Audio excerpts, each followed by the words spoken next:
Hey, folks, welcome to the ACMike Show. I'm your host, ACMike Lopez.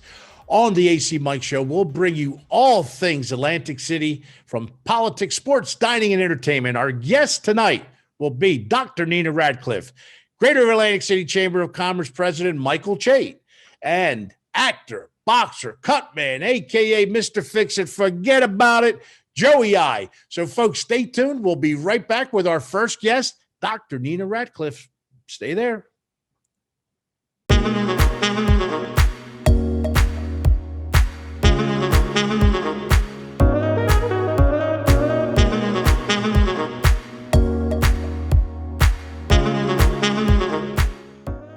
Hey, folks, welcome back to the ACMike Show. Our first guest tonight is a woman of many hats, Dr. Nina Radcliffe. Welcome to the ACMike Show.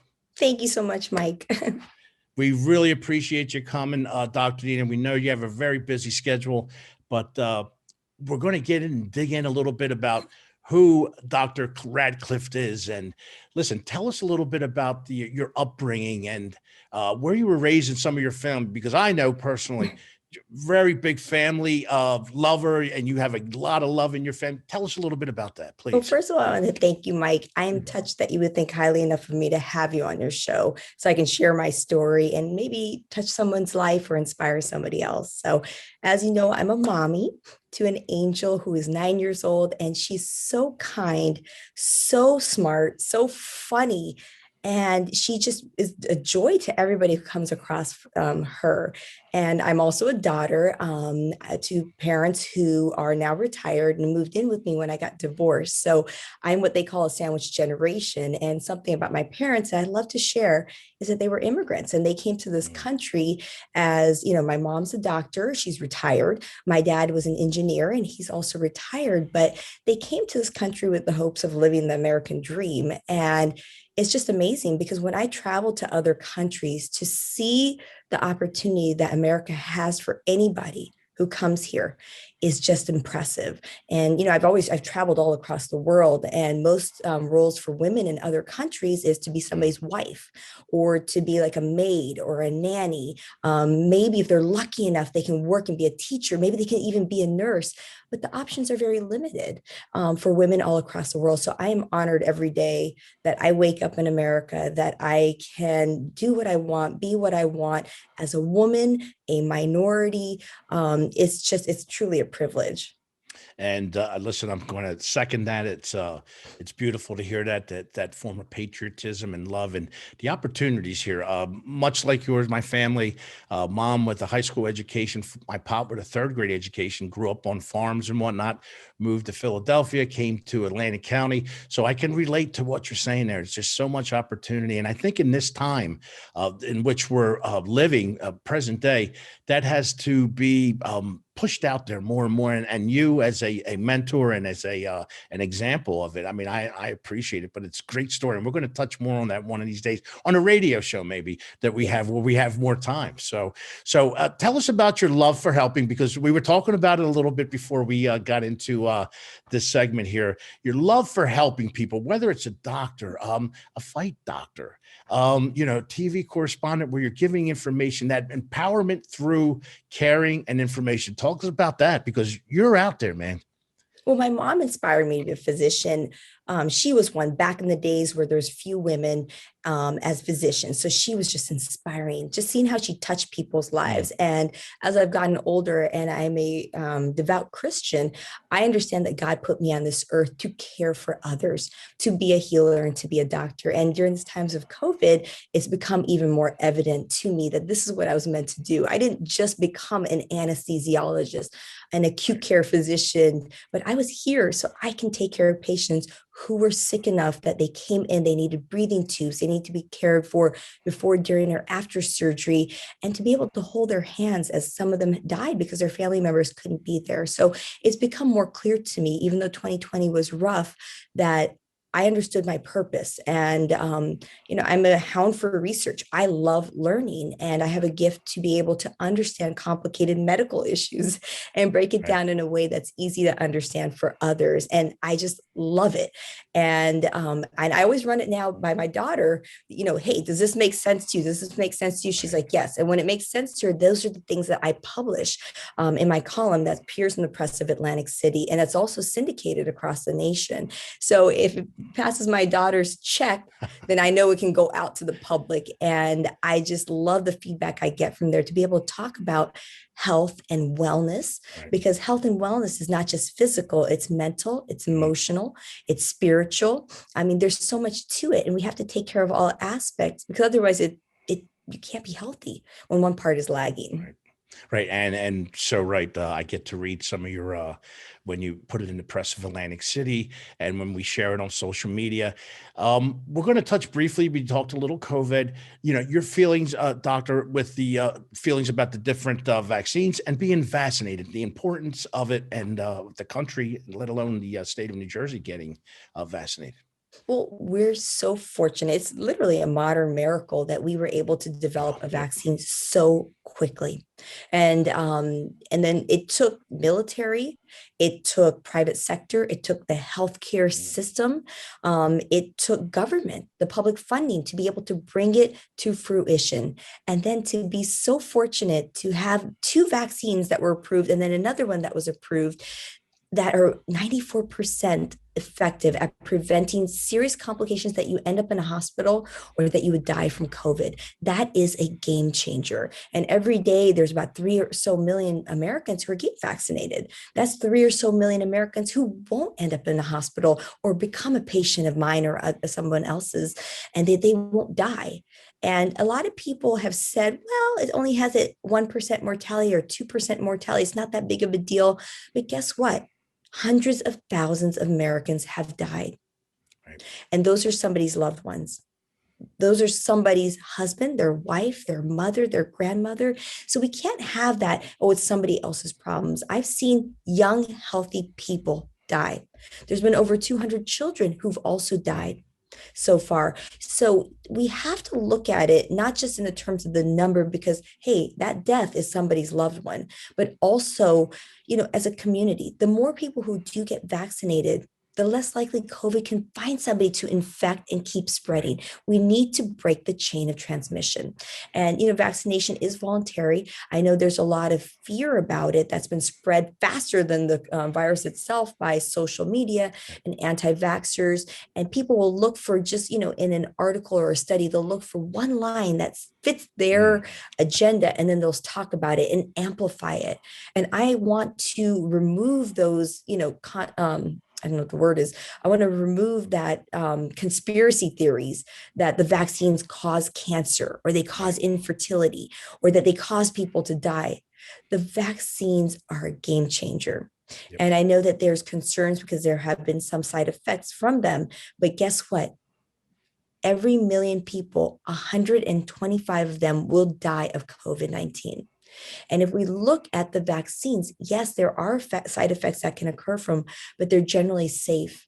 And, we're looking at some of the complications. We have to talk about them. We have to have the utmost of caution. But again, COVID is real. About 20% of people end up in a hospital because they cannot breathe. They've had a stroke, their kidneys fail, they're just not feeling well enough, they've become dehydrated. So those are serious. And, again, if you haven't gotten vaccinated, I encourage you to think about it, talk to a healthcare provider, talk to your pharmacist, go with people who are trusted experts in the field. And that's so true. You hear this word game changer in life so much, but what you just spoke about in those few minutes are a 100%. We can't get no more than 100% game changer. So Dr. Nina, here on the ACMike Show, we finish off like this. And again, we'll get together again and dig into some of these issues and these fun stuff. So, but talk to us something about it's near and dear to both of us, whether it's boxing, Atlantic City, Philadelphia. Give us one of your favorite boxing stories, if you could, and then also an AC story, that one of your favorite, just because seeing you in the corner and working with those guys, and it's very serious stuff, whether they're getting hurt or a split eye or whatnot. And just to let you know, one of our guests on today's show will be Joey I, who's going into the Atlantic City Boxing Hall of Fame class of 2021. So, so wonderful. I love him.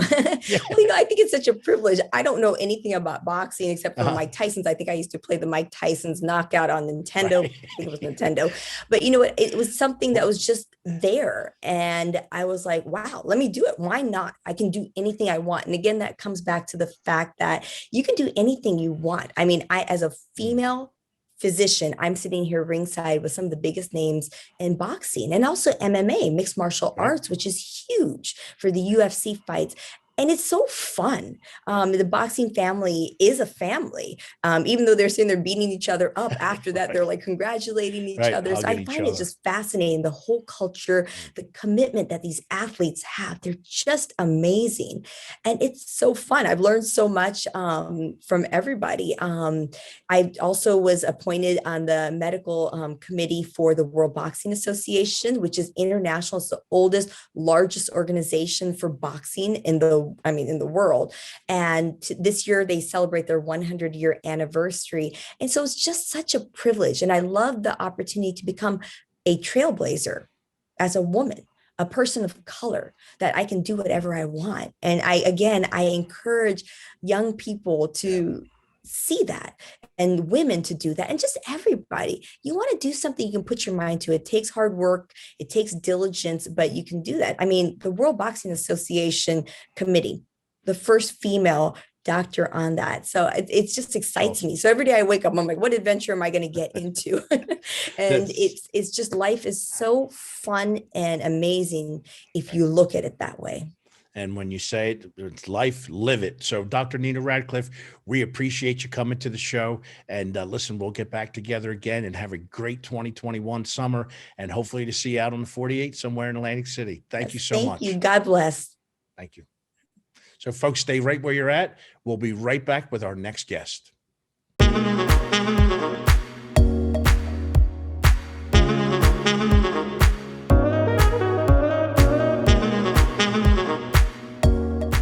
Hey folks, welcome back to the ACMike Show. Our next guest is a special guest, Atlantic City guy, Greater Atlantic City Chamber of Commerce President, Michael Chait, and he says make sure you just call him Chait. Welcome to the ACMike Show. Thanks for coming, Mike.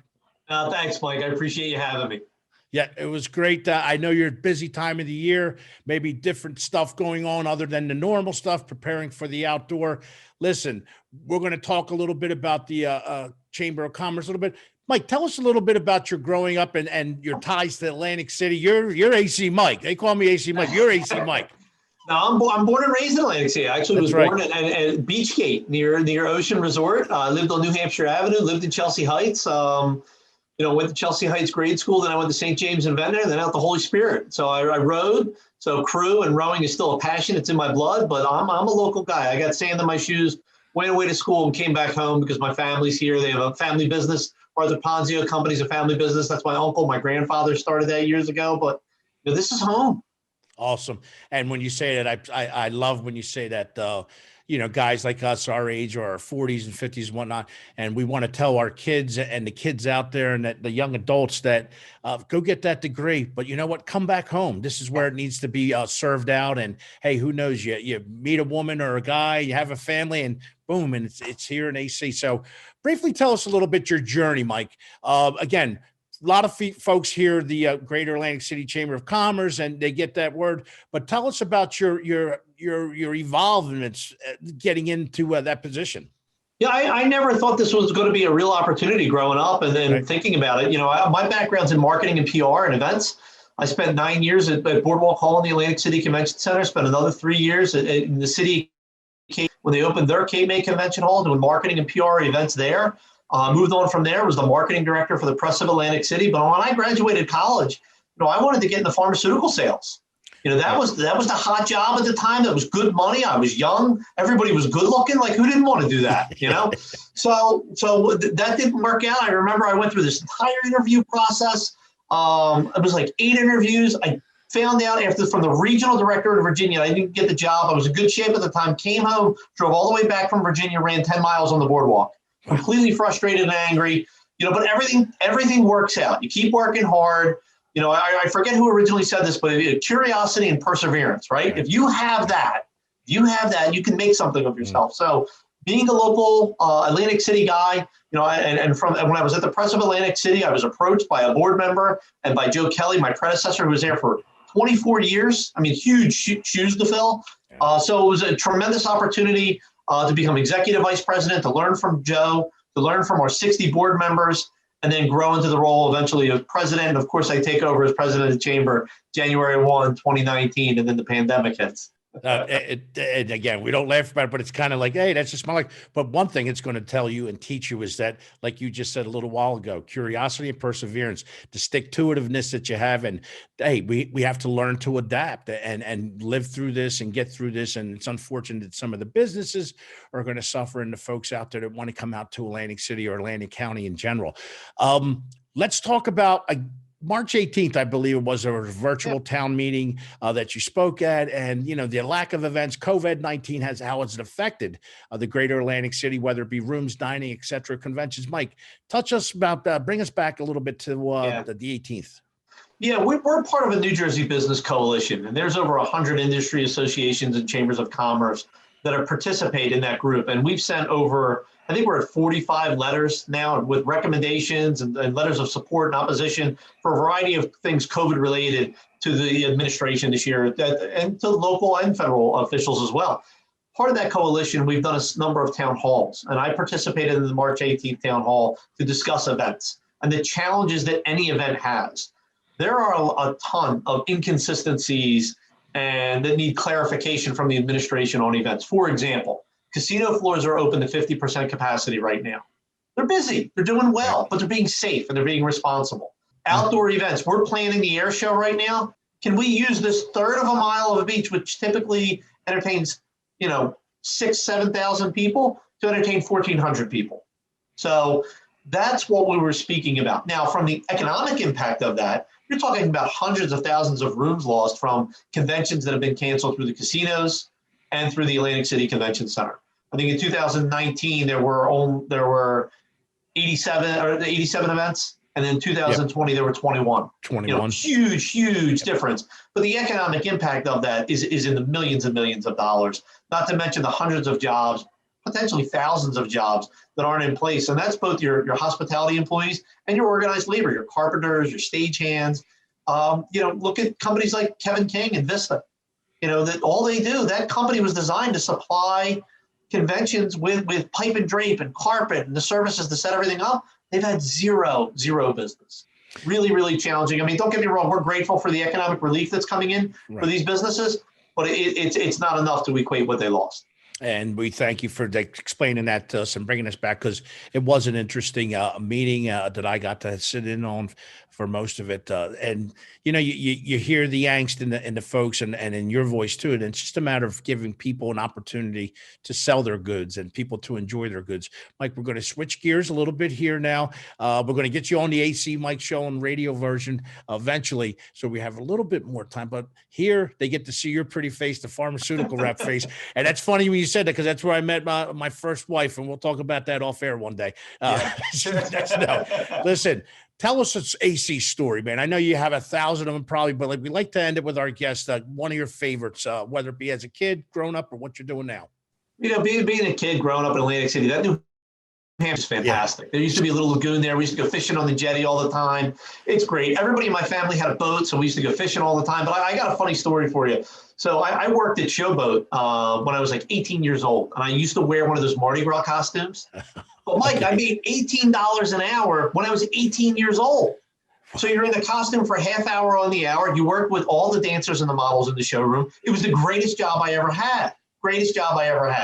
So it was just a fun environment to grow up in, to work in, the opportunity to make money. And then I valet parked, which is all cash. So growing up and experiencing that, but I'll tell you, I working at Boardwalk Hall. We'll have to talk about this longer and in greater detail one day. Nicki Minaj opened for Britney Spears. She received a giant edible arrangement fruit basket. Her show promoter declined us sending it backstage. We ate it.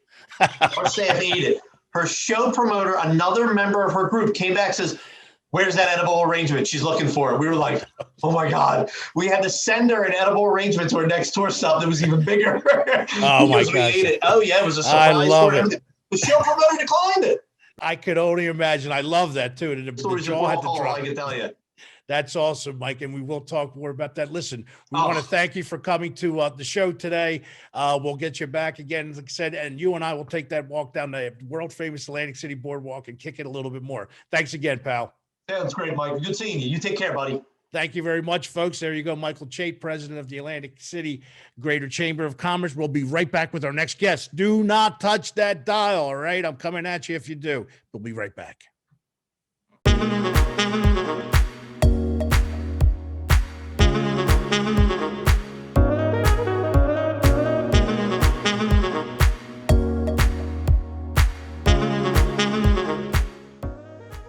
Ding, ding. Hey, folks, welcome back to the ACMike Show. Listen, we have another special guest. I know you hear me say that a lot, but they are. This guy's not only a special guest, but a special friend to the ACMike Show and to the Atlantic City in general. Joey I, welcome to the ACMike Show. Thanks for having me, Mike. Listen, I love talking to this guy. We probably need about an hour just to sit there and we'll get through maybe just what happened to us, a few days ago, whatnot. Joe, introduce yourself to the folks. Let them know who you are and what you do, brother. My name's Joey. I'm a professional cut man. I've been in the business now for 42 years. So it's kind of scary to say that, but yes, I am that old. I'm just turned 52 a couple weeks ago, and I'm the guy that's in the corners all the time, stopping the bleeding, bringing down the swelling, and making sure those guys can get back out there. And I'm also a professional actor. There you go. Yeah, and I was going to touch on that too. These guys, again, here on the ACMike Show, we try to bring guests with many hats, and Joey's an actor, did some great impressions. I remember the one time I came over to you during a fight, and you just started, I think we were in Hard Rock, and you just started hitting me off with some, I don't know, I think it was Pesci or whatnot. You had me dying, you're talking to me. Yeah. Don't you ever go over my head again. Yeah. We were all night doing that. Yeah. That's great. Yeah, I got a bunch of them.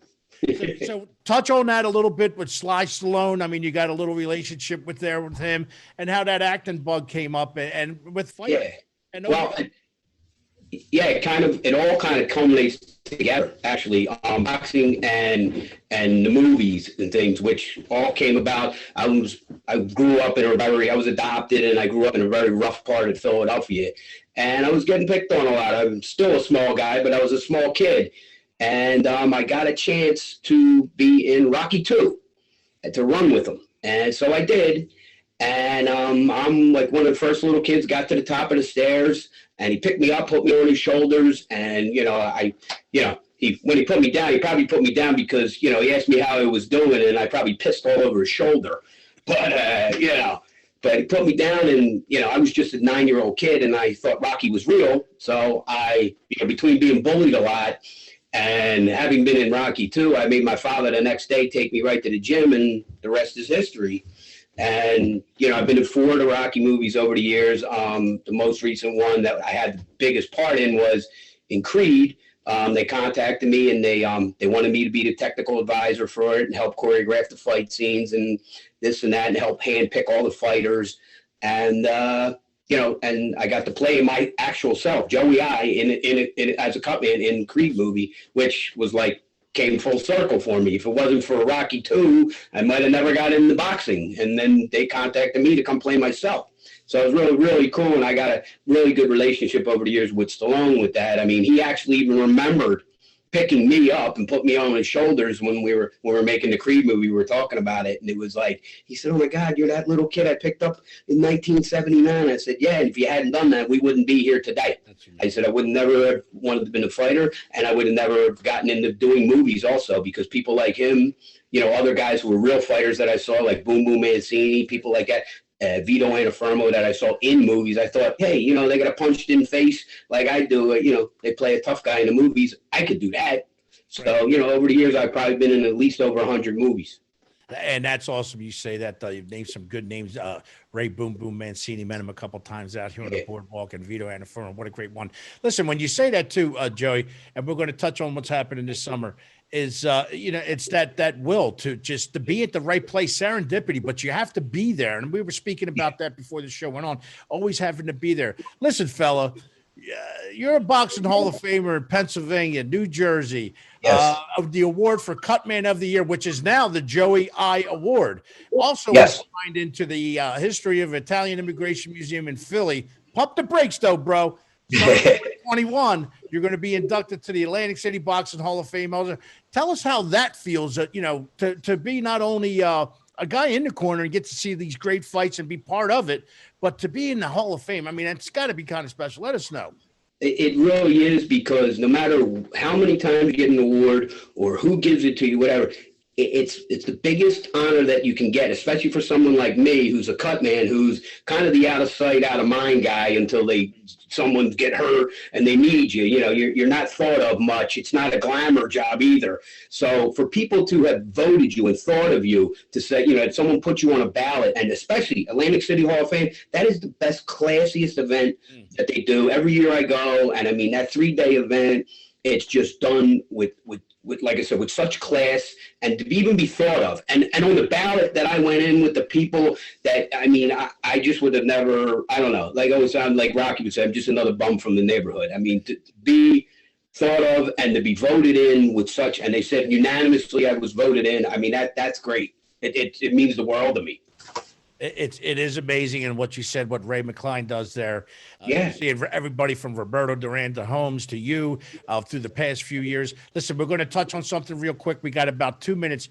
Very quickly, one of the things I observed, one of the fights I watched, was your son sing, I believe it was the national anthem a few years ago. And I was watching you, bro. Tell me what that feeling was like, because I saw you were just swell. You were 6'9". Yeah, and I'm not. Right. Yeah, I you know what? What gave me such pride was because both my worlds came together like that. And, my family's usually not at the fights to see me working, or not even watching it on TV. I'm on TV, they'll go, oh, yeah, there's Dad's arm. Yeah, turn the TV back to wrestling or something, But when my son was, and he's been doing it a lot, at events, it's fights, when they have him sing the anthem, as soon as he starts belting that out, and like I said, my family life and my boxing life come right together, and it was such an honor to have him do it, and he belts it out. I mean, as a proud pop, I can say, I hope I can say that he does it incredibly. But to me, he does, and everybody seems to like it, and he just does it right. And it does. It makes your heart swell, and makes me feel like a giant, like you said. Hey, listen, he really did. And me watching you and the way you guys, your family, it was a beautiful night of hardcore boxing. But listen, us guys too can have a little sense of community. Yeah.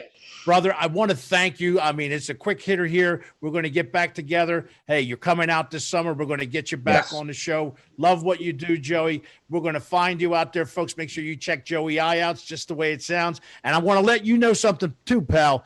That poster behind you, that's my favorite movie of all time, Rocky. Oh, yeah, absolutely. Rocky. Yep, absolutely. Joey I, folks. We'll be right back. Don't touch that dial. We'll be seeing you in a minute.